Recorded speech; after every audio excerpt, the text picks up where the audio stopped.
தெரிஞ்சுக்கணும். இந்த ஐயாலாம் பெரியவங்களாம் உட்காந்துருக்காங்க, அவங்களுக்கு தெரியும். இந்த பிள்ளைகளுக்கெல்லாம் இப்போது பசங்களுக்கு தெரியாது. ராத்திரி 8:30 மணி 9 மணிக்கு ஒரு பிச்சைக்காரன் வருவான் தெரியுமா? அவன் பேர் ராப்பிச்சன்னு பேர். அவன் தான் அன்னக்காவடி.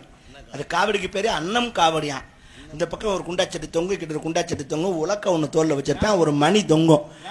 9 மணிக்கு வந்து டேன் டேன் டேன் டேன் நடிச்சுட்டு அம்மா தர்மந்தாயே அப்படிமா.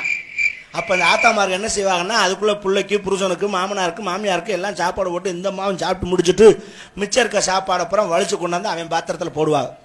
அந்த மாதிரி 10 வீட்டில் வாங்கிட்டு போய் அவன் புள்ள விட்டியோடு உட்காந்து பசியாருவேன். தர்மம் நிலைச்சது. இன்னைக்கு அந்த பிச்சைக்காரன் வர்றானா எங்கேயாவது பார்த்தீங்களா? வாய்ப்பே இல்லை. எப்படி வருவேன்? நீங்கள் என்னைக்கு வீட்டுக்கு பிரிட்ஜு வாங்கி வச்சுக்கலோ பிச்சைக்காரன் வாரதில்லை. நீங்கள் தான் விட்டு சட்னி மிஞ்சினாலும் அதை வளைச்சு குண்டா சட்டில் வச்சு 4 நாளைக்கு நக்கி திங்கிறீங்களே. அவன் பார்த்தேன், இவங்க நம்மளை காட்டிலும் பெரிய பிச்சைக்காரங்களாயிட்டாங்க. இனிமேல் இவங்க நம்ம போகக்கூடாது.